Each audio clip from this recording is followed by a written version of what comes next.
Hi friends, welcome to rapid review. మరికొద్ది గంటల్లో Shahrukh Khan donkey, ఇంకొన్ని గంటల్లో ప్రభాస్ సలార్ ని చూడబోతున్నాం. అయితే ఇందులో డంకీ షారుఖ్ ఖాన్ సినిమా అవటం, పైగా రాజ్ కుమార్ హిరానీ డైరెక్టర్ అవటం, ఇవన్నీ చూసి డంకీదే పై చేయి అవుతుంది అనుకున్నారు. కానీ ఇక్కడ సీన్ రివర్స్ అయింది. ప్రభాస్ సలార్ అడ్వాన్స్ బుకింగ్ లో దూసుకు వెళ్తోంది. టికెట్స్ అలా బుక్ మై షోలో పెట్టారో లేదో దెబ్బకి క్రాష్ అయిపోయింది. సేమ్ ఇలానే సలార్ దెబ్బకి డంకీ కూడా క్రాష్ అయిపోతుంది అంటూ ప్రభాస్ ఫ్యాన్స్ చాలా నమ్మకంగా ఉన్నారు. సలార్ కి 3 టికెట్స్ బుక్ అయితే డంకీకి 1 టికెట్ బుక్ అయినట్లుగా తెలుస్తోంది. టోటల్ ఇండియా సలార్ మేనియాలో ఉంది. అయితే సలార్ ని తొక్కడానికి తెర వెనుక చాలానే కథ నడిచింది. ముఖ్యంగా నార్త్ ఇండియాలో. ఇండియా వైడ్ ప్రభాస్ సలార్ కోసం ఆడియన్స్ అందరూ వెయిట్ చేస్తుంటే, ఆహా కాదు మా డంకీనే చూడాలి అన్నట్లుగా వాళ్ళు బిహేవ్ చేస్తున్నారు. నార్త్ లో సలార్ కి ఎక్కువగా థియేటర్స్ దొరకకుండా చేయడం, సలార్ కి స్క్రీన్స్ ఇస్తే నెక్స్ట్ వచ్చే పెద్ద సినిమాలు ఏవి మీకు ఇవ్వమని బెదిరిస్తున్నట్లుగా ఒక న్యూస్ చక్కర్లు కొడుతోంది. ఇది ఇలా ఉంటే మన సౌత్ ఇండియా మొత్తం ఐనాక్స్ లో కానీ, పీవీఆర్ లో కానీ, మిరాజ్ సినిమాస్ లో కానీ సలార్ షోస్ వేయడం లేదు.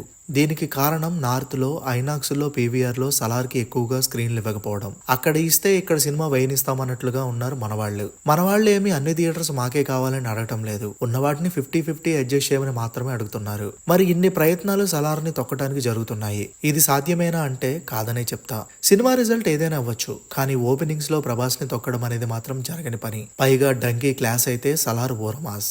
సో కొంచెం డంకీయే తగ్గి ఉంటే బాగుండేది అనిపించింది. వాట్ ఎవర్, వార్ మాత్రం మొదలైపోయింది. ఇంకొన్ని గంటలు వెయిట్ చేస్తే ఎవరిని లొంగదీస్తారో అర్థమవుతుంది. నేనైతే సలార్ కోసం వెయిట్ చేస్తున్నా. మరి మీ సపోర్ట్ ఎవరికి కింద కామెంట్ చేయండి. Thanks for watching.